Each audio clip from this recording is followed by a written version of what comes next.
Now, before I go on, I would like to give a special greeting to our guest, Sylvia Olden. You heard yesterday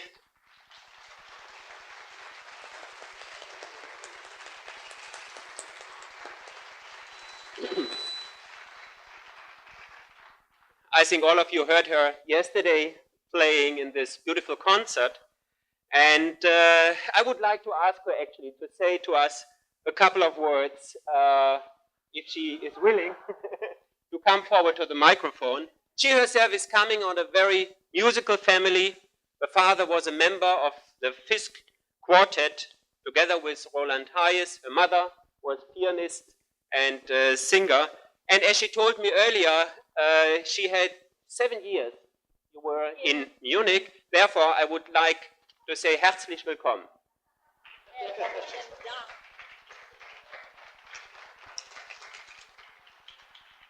You lovely, beleaguered people, as unaccustomed as I am to any kind of speaking. I ramble on, but to do it in a formal way, it's going to be a bust. But I was applauded so much for what I did yesterday, and I just want you to really think about it. I would be no good were it not for the fact that I am accompanying soloists who, whether their accompaniment was good or not, you're not paying attention to it. You are listening to the message that does come from the singers. Such as we had Bob McFerrin, he's incomparable, and also he's a Fiskite.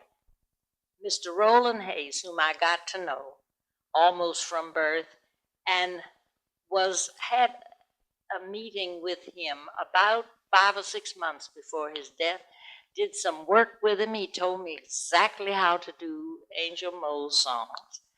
And he and Daddy stood as tenors, elbow to elbow, for 5 long years at Fisk University as half of the Fisk Quartet. And his daughter is here, and I guess you've learned that already.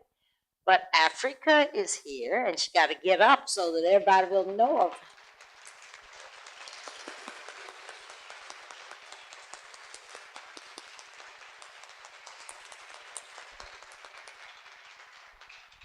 And the father is just not describable. We won't take up the whole evening talking about him, but I could, because he was the soul of dignity and ethics and truth and reality, no nonsense, and was a dignified prince all the time.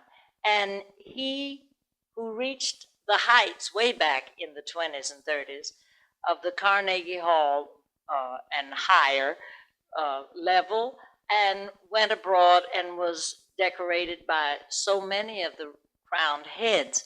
He sang with a dedication and a special message from different languages, at least 5. And you never got the idea that, well, he has nice pronunciation. No, he had a message with everything he sang. So he did Bach and Schutz and Debussy and the French, Italian, and German, for which he really deserved every bit of the credit that he got.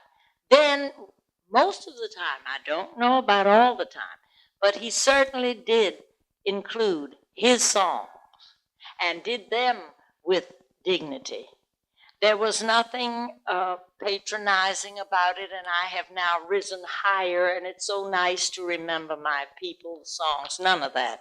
It was another message, and he said for all of us to recognize, along with the classics, to never forget that the songs of people were real, and to do them no matter whether dialect, and you know that all Negro spirituals are not in dialect. There's some that are very, very straightforward. But to sing them with dignity and without making a travesty of them, to think deep and to do the very best you could. Now, I am speaking from a Fisk family to which I never belonged, because I am the granddaughter of a slave. And I found one of my cousins lately.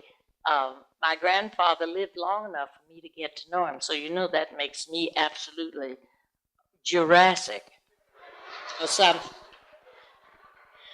But I got to know my grandfather, who was born as slave and who came at the end of the war to Nashville from Kentucky, the Kentucky plantation, Olden. But he decided he didn't want to keep that dumb spelling. He said he would call it Olden. So he came up to Fisk and met my grandmother, who was fortunate because her father was the founder of the Baptist Church still standing, 1853. She was the daughter of the minister. She was a Jubilee singer, one of the first. She did not go abroad and get her portrait painted by Victoria's portraitist because her father drew the line. No daughter of mine is traipsing all over foreign countries. So she couldn't go, but she was a Jubilee singer. She married this George Olden, and then they had my father, who was a theologue. He was studying for the ministry, but he belonged to this quartet, the Fisk Quartet people. Roland Hayes was the only one who was a music major. The rest of them, Dr. Wesley of the Wilberforce, president of Wilberforce, was a classics major, and Len Foster was a sociologist. And they had, even though they had their pursuits, if you were a Fisk quartet person, you couldn't just get up and throw a few spirituals around, because it was quite easy for them to sing. They're close to the atmosphere all around.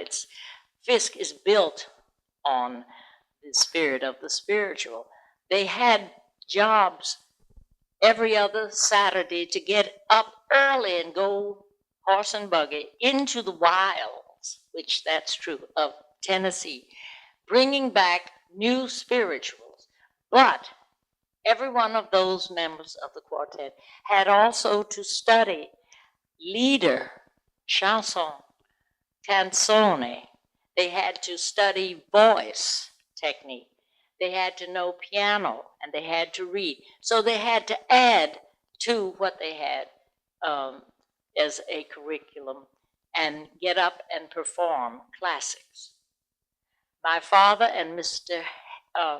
Dr. Wesley at many an NAACP meeting in the teens and 20s, when they needed a musical interlude, Daddy and Charlie got up and did the duet from the Forza del Destino.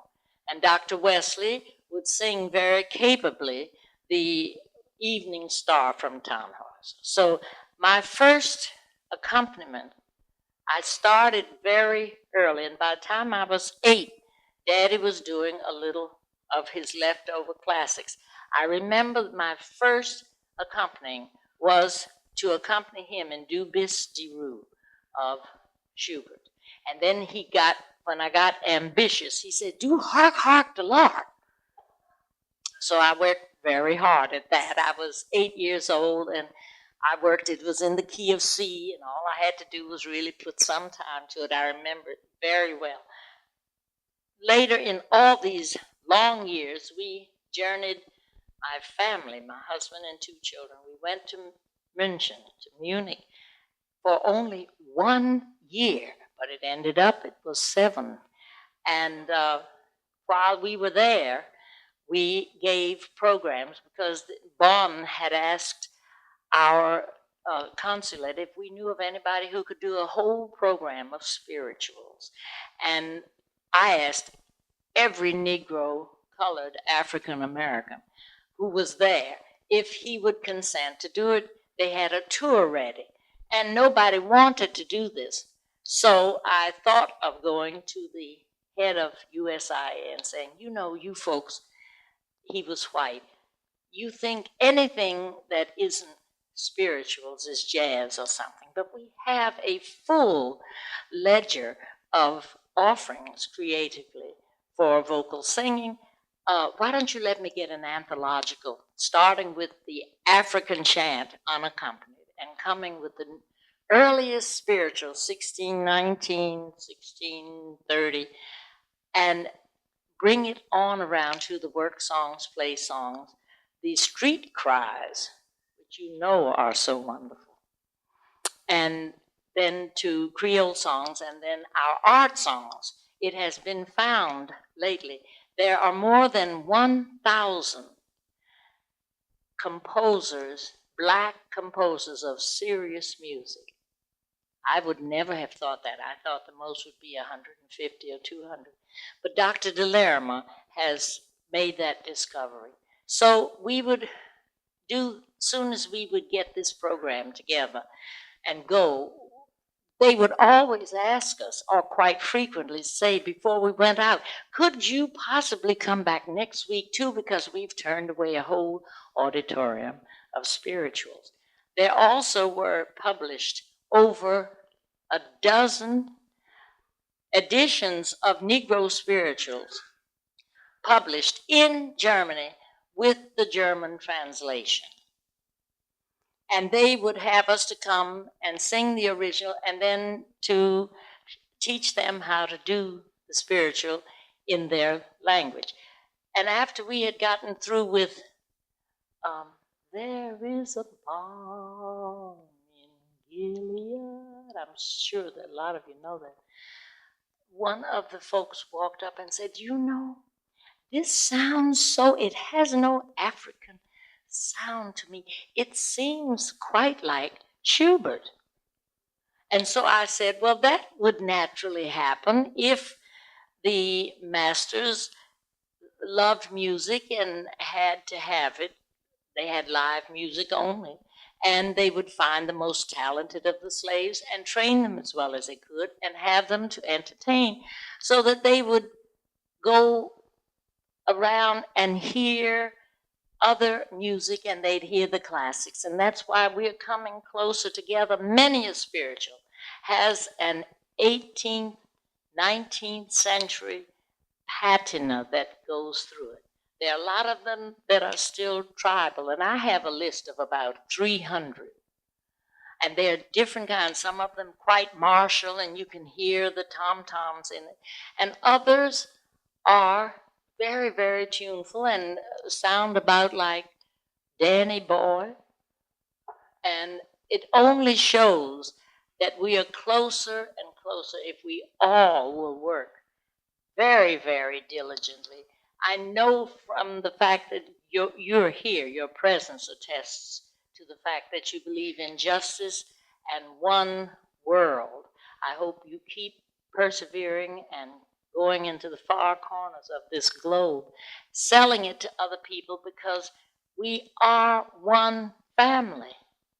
We all belong to one God, no matter what you call it. And as such, we should keep in touch with each other through classics and folk music.